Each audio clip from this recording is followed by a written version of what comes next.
Hello दोस्तों, आज की इस वीडियो में हम लोग पढ़ेंगे MSc zoology third semester fourth paper subject population genetic and evolutions. Topic है जेनेटिक ड्रिफ्ट।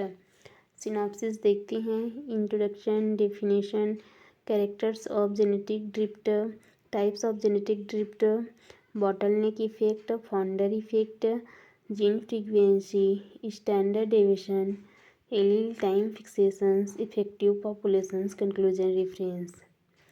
इंट्रोडक्शन देखते हैं। एक निश्चित क्षेत्र में वास करने वाले एक जाति के समूह को पॉपुलेशंस कहते हैं।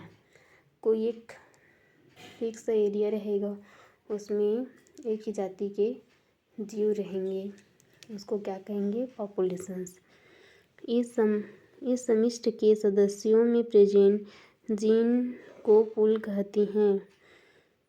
जीवों के विकास के लिए जीन पूल वेरी इंपॉर्टेंट होता है। जीवों के विकास के लिए जीन क्या होता है? बहुत ज़्यादा इम्पॉर्टेंट होता है। विभिन्न कारणों से जीन पूल में किसी जीन की फ्रीक्वेंसी प्रभावित होती है।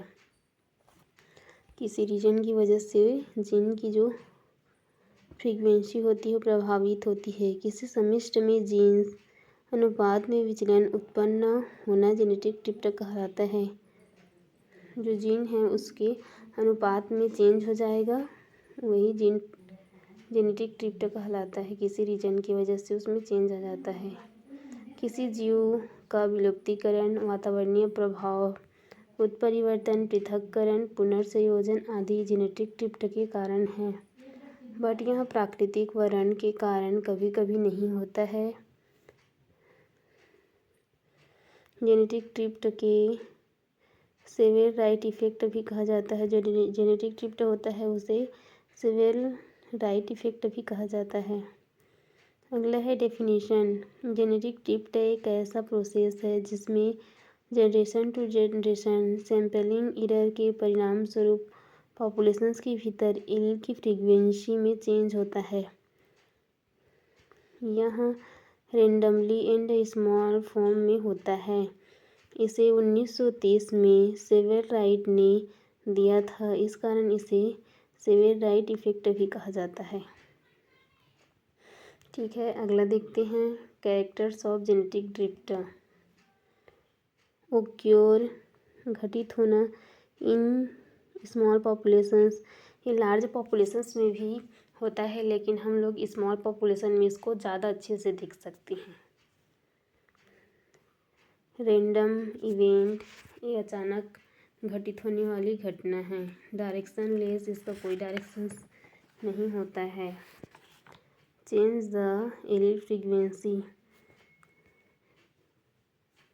जो एलील फ्रीक्वेंसी है, जो जीव के जीन होते हैं उसके जो विभिन्न रूप होते हैं उसको दर्शाता है एलील। ठीक है, जो जेनेटिक ड्रिफ्ट होता है वो क्या होता है?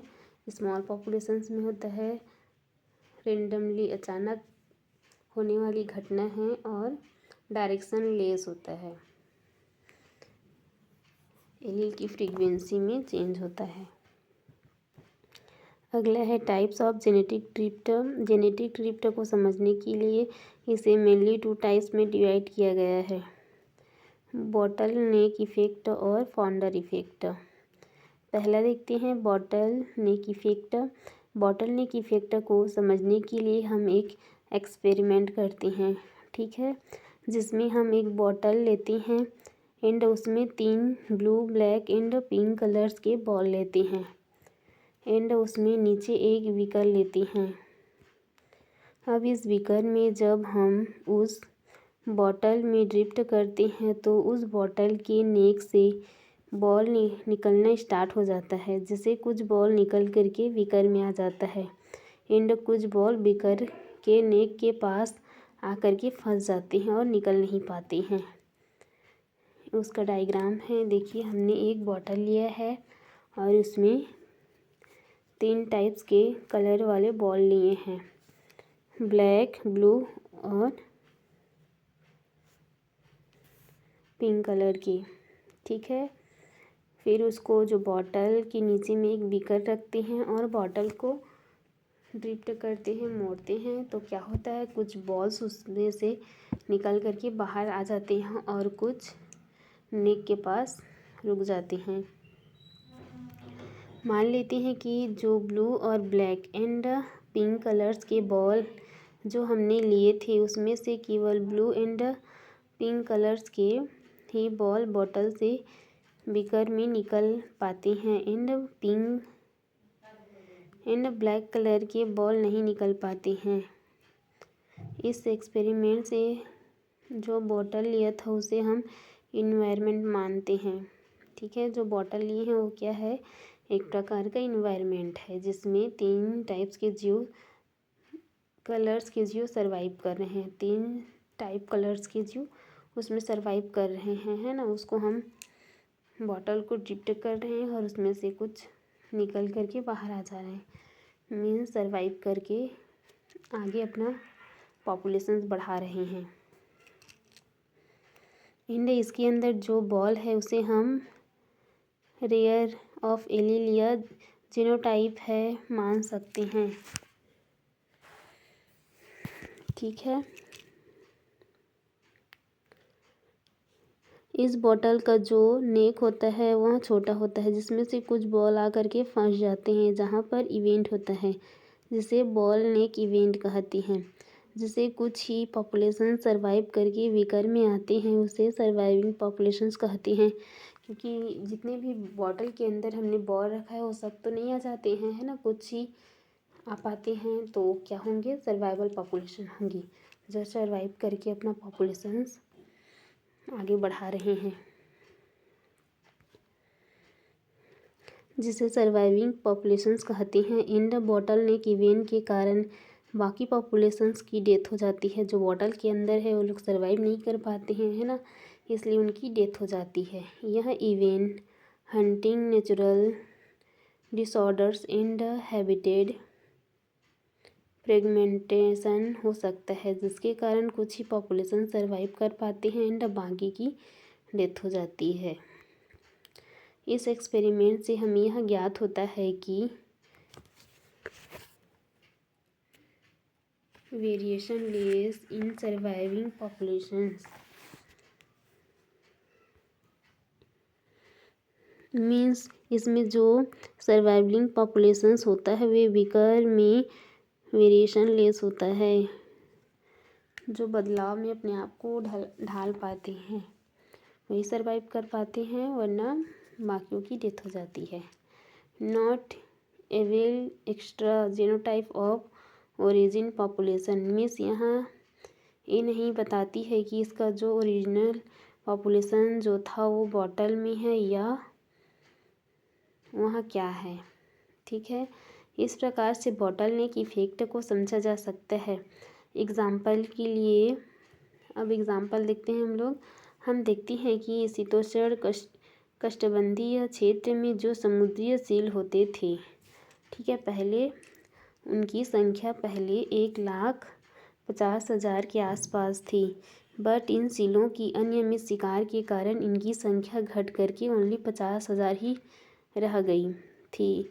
फिर बाद में जब इनकी हंटिंग स्टॉप हुई तो उनकी जो बची हुई जनसंख्या उसमें फिर से रिप्रोडक्शन का प्रोसेस हुआ और आज उनकी संख्या फिर से 1,50,000 हो गई है। बट ये अपने पेरेंट्स से थोड़े भिन्न हैं। पहले में क्या हुआ, जो सील थे उनका बहुत ज़्यादा शिकार किया गया है ना, जिससे उनकी संख्या घट करके सिर्फ 50,000 हो गई थी। फिर उनकी जो शिकार करना पे सरकार ने रोक लगा दिया। फिर जो उनकी बची हुई जनसंख्या थी उसमें आपस में रिप्रोडक्शन हुआ, ठीक है, और आज उनकी संख्या फिर से बढ़ करके 1,50,000 हो गई है, जो अपने पेरेंट्स से थोड़े अलग हैं।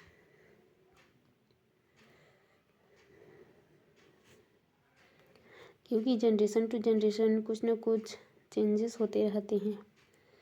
ठीक है, अब दूसरा देखते हैं फाउंडर इफेक्ट। फाउंडर इफेक्ट में जो ओरिजिनल पॉपुलेशंस होता है उसमें से कुछ पॉपुलेशन माइग्रेट कर जाती हैं, जो फाउंडर पॉपुलेशंस कहलाती हैं। डायग्राम में देखिए, ओरिजिनल पॉपुलेशंस जिसमें से कुछ पॉपुलेशन माइग्रेट करके दूसरे जगह जा कर के सर्वाइव करने लग गए, है ना। तो ये क्या है, फाउंडर पॉपुलेशंस है।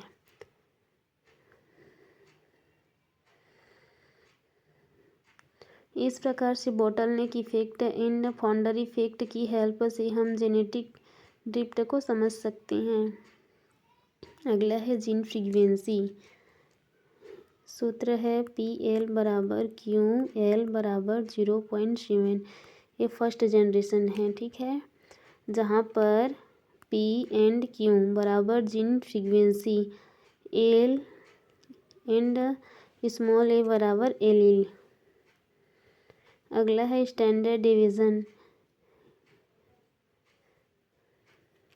Q बराबर √P गुणित Q बटे 2n, उस पर मान रखेंगे। Q बराबर √0.5 मल्टीप्लाई 0.5 बटा 10/00।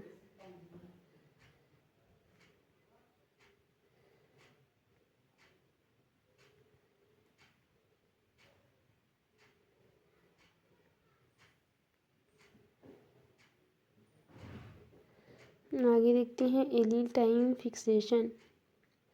T बराबर 1/P गुणित n, T बराबर 1/0.5 गुणित 10,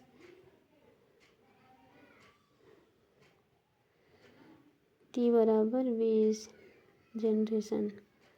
इफेक्टिव पॉपुलेशन साइज, ऐसे ऑर्गेनिज्म जो पॉपुलेशंस में कंट्रीब्यूट करती हैं, रिप्रोडक्शंस करती हैं, अपने समान ऑफस्प्रिंग पैदा करती हैं, इफेक्टिव पॉपुलेशन साइज कहलाता है। ठीक है, जो ऐसे ऑर्गेनिज्म है ना जो पॉपुलेशंस में भाग लेती हैं, रिप्रोडक्शंस करती हैं और अपने समान नए ऑफस्प्रिंग बच्चे पैदा करती हैं, ऐसे को इफेक्टिव पॉपुलेशन साइज कहलाती हैं। ये फॉर्मूला दिया हुआ है, उस पर मान रखेंगे, फिर निकल आएगा। उसके बाद देखते हैं अगला कंक्लूज़न। इस प्रकार से हमने देखा कि जो जेनेटिक ड्रिफ्ट होता है वह environment event like hunting, natural distract etc के कारण से होता है एंड इसे वेरिएशन लेस हो जाता है। सर्वाइवल पॉपुलेशंस का जेनेटिक ड्रिफ्ट को बोटलनेक इफेक्ट से आसानी से समझा जा सकता है। लास्ट में रेफरेंस है DLA prime of population genetics. अगर आप चैनल पर नए हैं तो चैनल को ज़रूर सब्सक्राइब कर लीजिएगा, क्योंकि आपको MSc से जुड़े हुए आगे भी नोट्स ऐसे ही मिलते रहेंगे। Thank you for watching. मिलते हैं अगले वीडियो में।